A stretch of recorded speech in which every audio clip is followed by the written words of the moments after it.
Aslam guys, welcome back to another day with another vlog and good morning. क्योंकि आज का vlog काफ़ी time बाद नाश्ते से शुरू हो रहा है, वरना कोई ना कोई इवेंट आ रहा था तो उस टॉपिक पे बन रहा था व्लॉग। तो आज के हमारे पास नाश्ते में था ये सीख कबाब, चने, पराठा और चाय।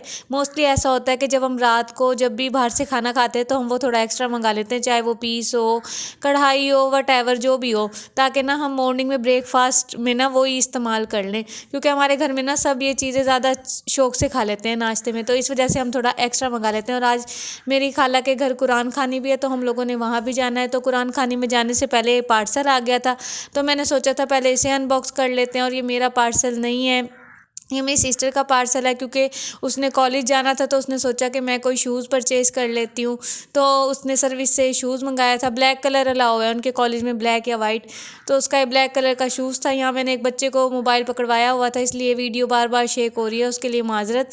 ये शूज़ फिर हम लोगों ने देखा तो हम सभी सेटिस्फाई हुए थे कि बहुत प्यारा शूज़ था, सेम वैसा ही था जैसा पिक्चर में दिखाया। बहुत से लोग घबराते हैं ऑनलाइन शॉपिंग करते हुए, लेकिन ऐसा कुछ भी नहीं होता। जो अच्छे ब्रांड वाले हैं ना, आपको वही चीज़ देते हैं जो आपको पिक्चर में शो करते हैं। तो ये शूज़ था ब्लैक कलर का, सिंपल प्लेन, और एक बक्कल लगा हुआ था। फिर उसके बाद हम अपनी खाला के घर आ गए थे, क्योंकि कुरान खानी थी और ठंड थी, जिसकी वजह से हम लोग जल्दी जल्दी, हमने कहा जल्दी जल्दी अच्छा से फारिग हो जाएंगे। और ये बच्चे कुरान पढ़ रहे थे, और उन्होंने देग बिरयानी की बनाई थी, और डिज़र्ट में उन लोगों ने खीर बनाई हुई थी ताकि नियाज वगैरह के लिए। फिर यहाँ ये सारे बच्चे पढ़ रहे थे कुरान पाक वगैरह, और ये सारा खाना वगैरह रखा था कि नियाज वगैरह आने के लिए। मैंने सोचा जल्दी से वीडियो रिकॉर्ड कर लेती हूँ। अच्छा, उसके बाद हम लोग जब कुरान खाने से घर वापस आए तो हम लोगों ने सामान मंगाया था कुछ, क्योंकि विंटर सीज़न है, आपको पता है सूप मोस्टली लोग पीते हैं। बहुत से लोगों को तो सूप अच्छा नहीं लगता, बट मुझे, हमारे घर में मेरी मम्मा और मैं ज़्यादा शौक से पीते हैं सूप। तो ये हमने सामान मंगाया था, क्योंकि मेरी सिस्टर घर में ही सूप बना लेती है और वो अच्छा बना लेती है। ये इसमें चिली सॉस, सोया सॉस वगैरह थे और कॉर्नफ्लोर था। उसके बाद आज मैं बनाने लगी थी डिज़र्ट में कस्टर्ड कह लें उसे, ट्राइफल कह लें, क्या कह लें, क्योंकि उसमें कस्टर्ड में ये सब चीज़ें ऐड करनी थी। तो यहाँ मैं सारे फ्रूट्स वगैरह कटिंग कर रही थी। आपको जो जो पसंद हो आप वो डाल दीजिएगा। मैं जिस तरह, आपको पता है कि मैं व्लॉगिंग करती हूँ, तो इस वजह से डेली रूटीन होती है, तो कुकिंग भी ऑब्वियसली होगी। तो मैंने सोचा कि ये आपके साथ एक छोटी सी वीडियो शेयर कर देती हूँ।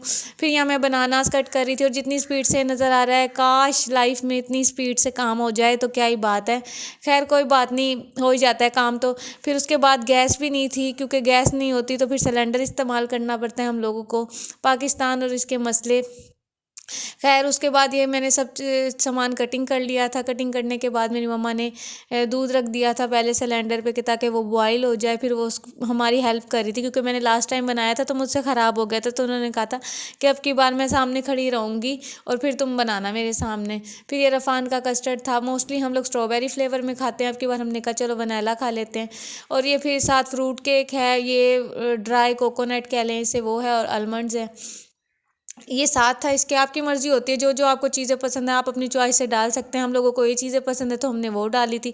फिर उसके बाद आप दूध उबलने के बाद आप जो थोड़े से दूध में, नॉर्मल गर्म ना हो, उसमें आप कस्टर्ड वाला पाउडर मिक्स करके उसको डाल लें, उसको पका लें। पकाने के बाद फिर ये जो सारे नट्स वगैरह जो भी डालने हैं आपने, फ्रूट्स नहीं सिर्फ नट्स, वो आप ऐड कर दें। उसको बाद 2-4 मिनट पका लें। उसके बाद मैंने इसमें ऑल पर्स की क्रीम मिक्स की थी ताकि इसकी रिचनेस बढ़ जाए, तो उसको मैंने ऐड कर दिया था अच्छे से। फिर उसके बाद जब मैंने इसको मिक्स कर लिया था ना, तो मुझे इसमें ना चीनी कम लगी थी, तो फिर मैंने कहा कि पहले इसे मिक्स कर लेती हूँ, उसके बाद देखते हैं क्या करना है ना इसके साथ।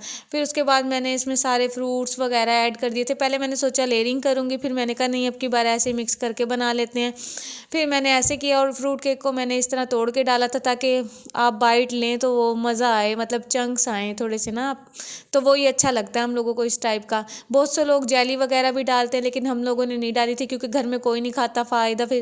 फिर वो सारी साइड पे प्लेटिंग कर देते हैं उस जेली वगैरह की, या जो भी चीज़ नहीं खाते। फिर यहाँ बाउल निकाली थी मेरी सिस्टर, अब हमें समझ नहीं आ रहा था छोटा निकाले बड़ा निकाले। मैंने कहा दोनों रख दो, जितना मुझे लगेगा ना, अगर बचेगा तो हम छोटे में भी डाल देंगे, नहीं तो बड़े में ही हम इसको सेट कर देते हैं।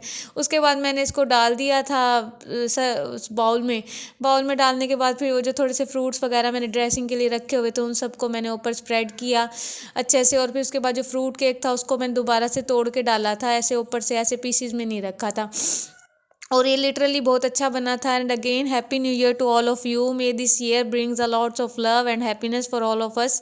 एंड होपफुल, मेरी उम्मीद थी कि वही हो जाएंगे न्यू ईयर से पहले 100 सब्सक्राइबर, बट नहीं हुए, इट्स ओके, बट अब हो जाएंगे। अच्छा, ये मैंने कहा था ना मुझे चीनी भी कम लग रही थी, तो फिर मैंने ना थोड़ी सी क्रीम ली, उसमें थोड़ी सी चीनी ऐड करके फिर मैंने मिक्स करके उसकी ड्रेसिंग कर दी थी ऐसे टॉप पर ना। आपकी मर्ज़ी, आप लोग जिस तरह भी करना चाहें। और आप लोग बताइएगा कि आप लोगों ने न्यू ईयर किस तरह सेलिब्रेट किया कमेंट सेक्शन में। और ये रात के टाइम मेरी सिस्टर ने मैक्रोनी क्या कहा था दोपहर में, तो हमें टाइम नहीं था क्योंकि कुरान खाने से आने के बाद फिर मैंने कहा कि चलो शाम में बना लेती हूँ। फिर मैंने कहा बना लेती हूँ, फिर मैंने बना ली थी और ये टेस्टी बनी थी, अच्छी बनी थी। मैं बचपन ही से मतलब मैक्रोनी पास्ता ये सब चीज़ें, इटालियन डिश तो और कोई बना लेता है। फिर उसके बाद न्यू ईयर के लिए हम लोगों ने ये केक मंगाया था, जिसको हम लोगों ने सोचा कि कट कर लिया जाए, एक मिनी सेलिब्रेशन कर ली जाए। पहले मैंने सोचा था कि 100 सब्सक्राइबर होंगे तो इंशाल्लाह तब होगी, बट वो तो नहीं हुए। बट इट्स ओके, फिर हमने कहा चलो न्यू ईयर को तो सेलिब्रेट कर लेना चाहिए ना, तो फिर हम लोगों ने केक मंगाया था और इसको कट कर लिया। फिर उसके ये केक भी बहुत टेस्टी था। ओके गाइस, आज का व्लॉग हम यहीं एंड करते हैं। होपफुली आप लोगों को व्लॉग अच्छा लगा होगा। अगर व्लॉग अच्छा लगा है तो काइंडली चैनल को सब्सक्राइब कर दें, वीडियो को लाइक कर दें and happy new year again. Okay guys, take care and see you in the next vlog.